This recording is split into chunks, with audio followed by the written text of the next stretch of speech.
But what has been said, that it is in the power of free will not to hinder grace, belongs to those in whom the natural power is intact. But if through a previous disorder he has declined to evil, it will not be entirely in his power to provide any hindrance to grace. For even if, for a certain moment, he can refrain from some particular act of sin by his own power, if he is left to himself for a long time, he will fall into sin, by which grace is prevented. For when a man's mind has deviated from the state of rectitude, it is clear that he has withdrawn from the order of the end of duty. Therefore, that which ought to be chief in the affection, as the last end, is made less dear to that to which the mind is inordinately turned, as to the last end. Whenever, therefore, something appropriate to an unordered end occurs, but contrary to a due end, he will be chosen unless he is reduced to the due order, so that he prefers the due end to all, which is the effect of grace. But as long as something is chosen which is contrary to the last end, it presents an obstacle to the grace which directs it to the end. Hence it is clear that, after sin, a man cannot abstain from all sin until he is brought back to his due order by grace. In addition, when the mind has been inclined to something, it no longer bears itself equally to both opposites, but rather to that to which it is inclined.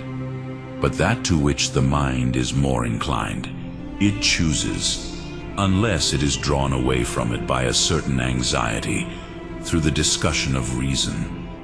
Whence the inner attitude may be especially taken as a sign of suddenness.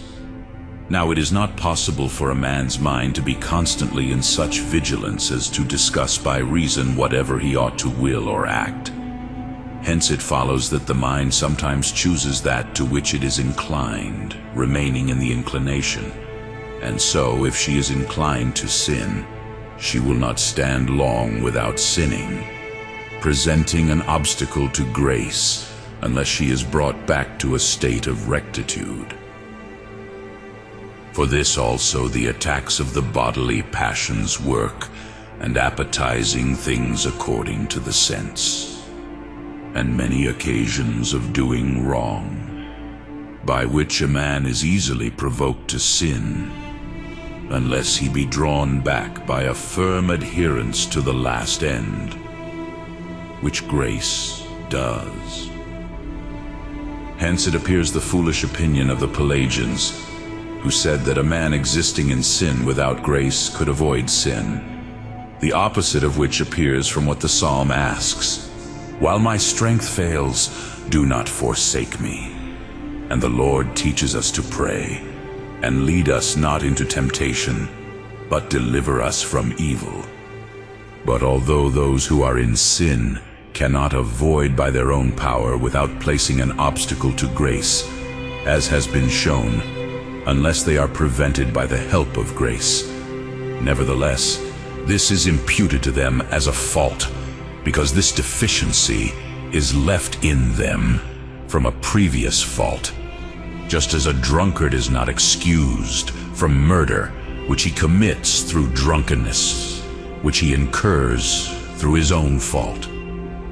Further, although he who is in sin does not have it in his own power to avoid sin altogether, he still has it in his power now to avoid this or that sin, as has been said, "Hence whatever he commits voluntarily."